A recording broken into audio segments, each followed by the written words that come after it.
Hello नमस्कार दोस्तों, स्वागत है आपका आज के मुख्य समाचारों की वीडियो में। जी हां दोस्तों, आपको यहां पर देखने को मिलेंगी सुबह से लेकर शाम तक की तमाम बड़ी खबरें, मुख्य समाचार, ब्रेकिंग न्यूज अपडेट्स के रूप में। तो दोस्तों, आप सभी लोगों से रिक्वेस्ट है कि इस वीडियो को ज्यादा से ज्यादा लाइक और शेयर करें। तो दोस्तों, सीधे चलते हैं आज की पहली बड़ी खबर की ओर। इन 10 राज्यों के 30 शहर बने देश के लिए चुनौती, यहीं से फैल रहा है सबसे ज्यादा संक्रमण। जी हां दोस्तों, पूरे देश के 10 राज्यों के 30 शहर, जिसे आप निगम कह सकते हैं, जिले कह सकते हैं या फिर कस्बे कह सकते हैं, जो कि देश के लिए सबसे बड़े चुनौती बने हुए हैं। दोस्तों, इन इलाकों में देश में सबसे ज्यादा तेजी से यह महामारी फैल रही है। केंद्रीय स्वास्थ्य मंत्रालय के मुताबिक देश के 80% संक्रमण के मामले इन्हीं 30 नगरीय इकाइयों के दायरे में आते हैं। देश में इस संक्रमण से सबसे ज्यादा प्रभावित नगरीय इकाइयों के अधिकारियों के साथ शनिवार को हेल्थ सेक्रेटरी ने बैठक की। बैठक में संक्रमण को रोकने को लेकर विस्तृत चर्चा हुई। इस बैठक में हेल्थ सेक्रेटरी प्रीति सूदन के अलावा इन 30 नगरीय इकाइयों के कमिश्नर, जिला कलेक्टर और संबंधित राज्यों के प्रिंसिपल सेक्रेटरी शामिल हुए। इस दौरान पुराने शहर के इलाकों, शहरी झुग्गियों, प्रवासी कामगारों के शिविरों और घनी आबादी वाले इलाकों में निगरानी पर जोर दिया गया। दोस्तों, हम जिन 10 राज्यों की बात कर रहे हैं उनमें महाराष्ट्र, तमिलनाडु, गुजरात, दिल्ली, मध्य प्रदेश, पश्चिम बंगाल, राजस्थान, उत्तर प्रदेश, तेलंगाना, आंध्र प्रदेश, गुजरात और उड़ीसा शामिल हैं। देश के 80% से ज्यादा मामले इन्हीं 10 राज्यों के 30 शहरों से आते हैं। इसके बाद दोस्तों, रुक करते हैं आज की अगली बड़ी खबर का। प्रधानमंत्री नरेंद्र मोदी ने डोनाल्ड ट्रंप को दिया धन्यवाद, कहा और अधिक मजबूत हो भारत अमेरिकी की दोस्ती। जी हां दोस्तों, प्रधानमंत्री नरेंद्र मोदी ने शनिवार को राष्ट्रपति डोनाल्ड ट्रंप को उनकी उस टिप्पणी के लिए धन्यवाद दिया जिसमें उन्होंने भारत को अच्छा मित्र बताया। ट्रंप ने कहा कि अमेरिका इस महामारी से लड़ाई में मदद के लिए भारत को बड़ी संख्या में वेंटिलेटर देगा। मोदी ने अपने ट्वीट में कहा कि धन्यवाद राष्ट्रपति ट्रंप, इस महामारी से हम सभी सामूहिक रूप से लड़ रहे हैं। उन्होंने कहा कि ऐसे समय में राष्ट्रों को एक साथ काम करने और दुनिया को स्वस्थ बनाने और इस महामारी से मुक्त करने के लिए जितना संभव हो उतना काम करना जरूरी है। दोस्तों, भारत के प्रधानमंत्री ने कहा कि भारत और अमेरिका की दोस्ती को अधिक मजबूती इससे मिलेगी। इसके बाद दोस्तों, रुक करते हैं आज की अगली बड़ी खबर का। सरकार ने किया 8 सेक्टरों में बड़े रिफॉर्म का ऐलान, लाखों रोजगार पैदा करने के सामने रखा लक्ष्य। जी हां दोस्तों, आत्मनिर्भर भारत अभियान के लिए 20 लाख करोड़ रुपए के आर्थिक पैकेज की चौथी किस्त की जानकारी देते हुए वित्त मंत्री निर्मला सीतारमण ने कहा कि कई सेक्टर्स की मजबूती के लिए नीतिगत बदलाव की जरूरत है। वित्त मंत्री ने 8 सेक्टर के लिए बड़े ऐलान किए। इन क्षेत्रों में माइनिंग, खनिज, विमानन और डिफेंस शामिल है। सरकार की ओर से पहला बड़ा ऐलान कोयला क्षेत्र के लिए किया गया। कोयला क्षेत्र में कमर्शियल माइनिंग होगी। सरकार का एकाधिकार खत्म होगा, कम कीमत पर ज्यादा कोयला मुहैया होगा। कोयला क्षेत्र के लिए 50,000 करोड़ रुपए दिए जाएंगे। माइनिंग लीज का ट्रांसफर हो सकेगा। 500 माइनिंग ब्लॉक की नीलामी होगी। इसके अलावा भी दोस्तों कई सारे और बड़े ऐलान किए गए हैं, जिनकी विस्तृत जानकारी आप डिस्क्रिप्शन में दिए गए लिंक पर क्लिक कर देख सकते हैं। इसके बाद दोस्तों, रुक करते हैं आज की अगली बड़ी खबर। अपनी छवि चमकाने और भारत को बदनाम करने के लिए पाकिस्तान ने चली नई चाल। जी हां दोस्तों, अपनी काली करतूतों से बाज आने के बजाय पाकिस्तान अब अपनी छवि चमकाने के प्रयासों में जुट गया है। इसी के तहत उसने एक लॉबिंग फर्म को काम पर रखा है, जो मुख्यतः अंतरराष्ट्रीय स्तर पर पाकिस्तान की छवि सुधारने के साथ ही भारत को बदनाम करने की कार्य योजना को अंजाम देगी। जानकारी के मुताबिक वाशिंगटन में पाकिस्तानी दूतावास ने लिंडन गवर्नमेंट सॉल्यूशन के स्टीफन पाइने और ब्रायन एडिंगर के साथ अनुबंध किया है, ताकि अमेरिका में प्रभावी प्रतिनिधित्व सुनिश्चित हो सके। पॉलिटिको में प्रकाशित एक रिपोर्ट के मुताबिक पाकिस्तान की सरकार ने अपनी ओर से पैरवी के लिए इन दोनों लोगों को लॉबिंग की जिम्मेदारी सौंपी है। दोनों पूर्व अमेरिकी राष्ट्रपति जॉर्ज डब्ल्यू बुश के कार्यकाल में भी पाकिस्तान के लिए लॉबिंग का कामकाज देखते थे। इसके बाद दोस्तों, रुक करते हैं आज की अगली बड़ी खबर का। अंतरिक्ष कार्यक्रमों को लेकर बड़ा ऐलान, अब निजी कंपनियां भी लॉन्च कर पाएंगी सैटेलाइट। जी हां दोस्तों, वित्त मंत्री निर्मला सीतारमण ने शनिवार को प्रोत्साहन आर्थिक पैकेज की चौथी किस्त की घोषणा की। पैकेज की इस किस्त में कोयला, रक्षा विनिर्माण, विमानन, अंतरिक्ष बिजली वितरण आदि क्षेत्र में नीतिगत सुधारों पर जोर दिया गया। वित्त मंत्री निर्मला सीतारमण ने शनिवार को निजी क्षेत्र को उपग्रहों, प्रक्षेपणों और अंतरिक्ष आधारित सेवा कारोबार जैसे भारत के अंतरिक्ष कार्यक्रम में भूमिका देने की घोषणा की है। वित्त मंत्री ने आर्थिक प्रोत्साहन पैकेज की चौथी किस्त की घोषणा करते हुए कहा कि अंतरिक्ष गतिविधियों में निजी भागीदारी को बढ़ाने के लिए सरकार उपग्रहों, प्रक्षेपणों और अंतरिक्ष आधारित सेवाओं में निजी कंपनियों के लिए बराबर के मौके प्रदान करेगी। उन्होंने कहा कि सरकार निजी कंपनियों के लिए विश्वसनीय नीति और विनियम बनाएगी। इसके बाद दोस्तों जान लेते हैं कि पूरी दुनिया में और भारत में इस महामारी के कितने मामले हो गए हैं। तो दोस्तों अभी तक की बात की जाए तो अभी तक इस महामारी के पूरी दुनिया में 45,46,915 मामले सामने आ चुके हैं, जिनमें से 3,09,184 लोगों की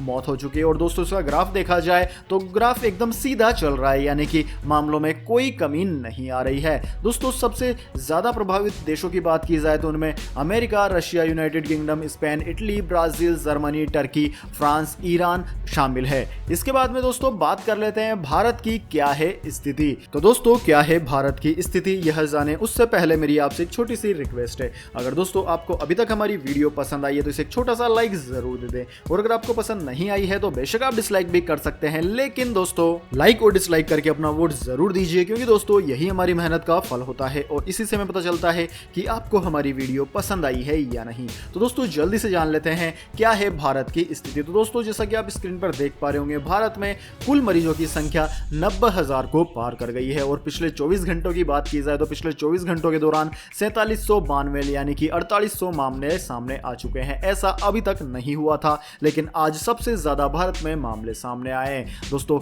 मरने वालों की संख्या भी 118 जुड़कर 2871 हो गई है। साथ ही बात करें सबसे ज्यादा प्रभावित राज्यों की तो उनमें महाराष्ट्र का नाम सबसे ऊपर आता है, जहां पर 30,000 से ज्यादा मरीज है। इसके बाद में तमिलनाडु और गुजरात 10,000 से ज्यादा मामले, दिल्ली में 9,000 से ज्यादा मामले। इसके अलावा मध्य प्रदेश, राजस्थान, उत्तर प्रदेश, वेस्ट बंगाल, आंध्र प्रदेश, बिहार, पंजाब, जम्मू कश्मीर, कर्नाटक में 1000 से ज्यादा मामले हैं। इसके बाद दोस्तों रुक करते हैं आज की अगली बड़ी खबर का। राजस्थान के जयपुर शहर में फूटा इस महामारी का बम, एक ही दिन में बना दिया देश का सबसे बड़ा जेल हॉटस्पॉट।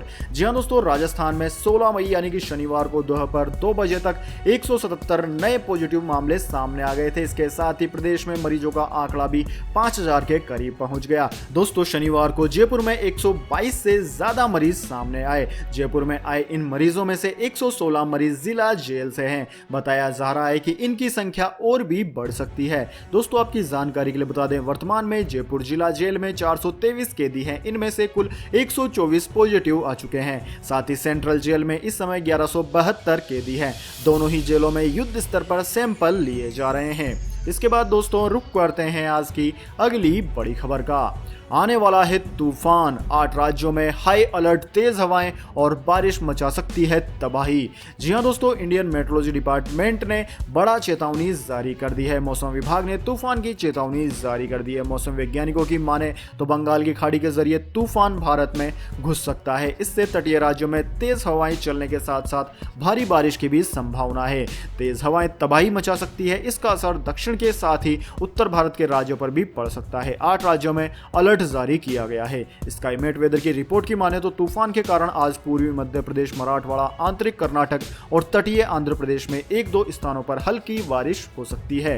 पूर्वोत्तर भारत के शेष हिस्सों, उप हिमालय, पश्चिम बंगाल, सिक्किम, जम्मू कश्मीर, मुजफ्फराबाद और गिलगिट बाल्टिस्तान में भी बारिश होगी। इसके बाद दोस्तों रुक करते हैं आज की अगली बड़ी खबर का। चीन पर लगा जासूसी का आरोप, अमेरिका ने कहा रिसर्च लैब पर कर रहा है साइबर हमले। जी हां दोस्तों, अमेरिकी सरकार को पूरा भरोसा है कि चीन इस महामारी के रिसर्च के लिए उसके सिस्टम की जासूसी कर रहा है। ट्रंप प्रशासन का कहना है कि उसके अस्पतालों, रिसर्च लैबों, फार्मा कंपनियों और हेल्थ केयर से जुड़ी कंपनियों पर चीन साइबर हमले कर रहा है, जिसकी तह तक पहुंचने के लिए अमेरिका कोई कसर नहीं छोड़ना चाहता। अमेरिका में चीन के लिए जासूसी करने के संदेह में कई हाई प्रोफाइल गिरफ्तारियां की गई हैं। इसके बाद दोस्तों रुक करते हैं आज की अगली बड़ी खबर का। प्रवासी मजदूरों को घर पहुंचाने के लिए रेल मंत्री पीयूष गोयल ने किया बड़ा ऐलान। जी हां दोस्तों, रेल मंत्री पीयूष गोयल ने कहा है कि वह देश के हर जिले में श्रमिक स्पेशल ट्रेन चलाने के लिए तैयार है, जहां के लोग किसी दूसरे राज्य में फंसे हुए हैं। रेल मंत्री ने कहा है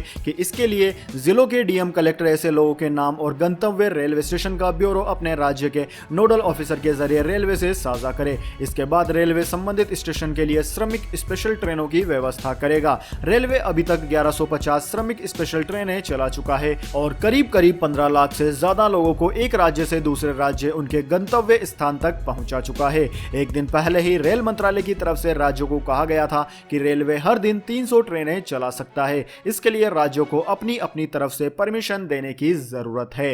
इसके बाद दोस्तों रुक करते हैं आज की अगली बड़ी खबर का। सस्ते आईफोन के बाद अब किफायती आईपैड ला रहा है एप्पल। लीक हो गई है कुछ जरूरी जानकारियां। जी हां दोस्तों, प्रीमियम प्रोडक्ट के लिए पॉपुलर कंपनी एप्पल जल्द ही अपने ग्राहकों को सस्ते गैजेट्स उपलब्ध कराने की तैयारी में है।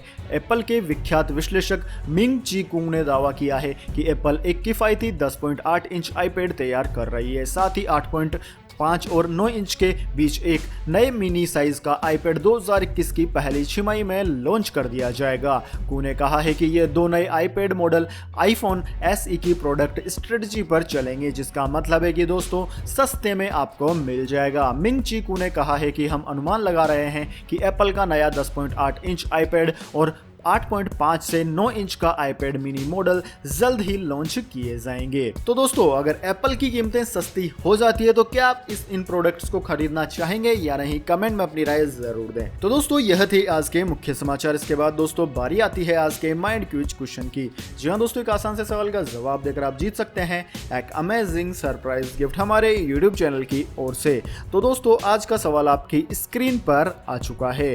भारतीय मान्यताओं के अनुसार बारिश का देवता किसे माना जाता है? जी हां दोस्तों, अगर आप जानते हैं कि भारतीय मान्यताओं में बारिश का देवता किसे माना जाता है तो जल्दी से उनका नाम कमेंट बॉक्स में लिख दीजिए। अगर आपका जवाब होता है एकदम सही और आप चुन ले जाते हैं लकी विजेता के रूप में तो आपको मिलेगा एक अमेजिंग सरप्राइज गिफ्ट हमारे यूट्यूब चैनल की ओर से। तो दोस्तों जल्दी से अपना उत्तर कमेंट बॉक्स में लिख दीजिए, वीडियो को लाइक कर लीजिए, चैनल को सब्सक्राइब करके बेल आइकन जरूर से दबा लीजिए। धन्यवाद। वंदे मातरम। जय हिंद, जय भारत।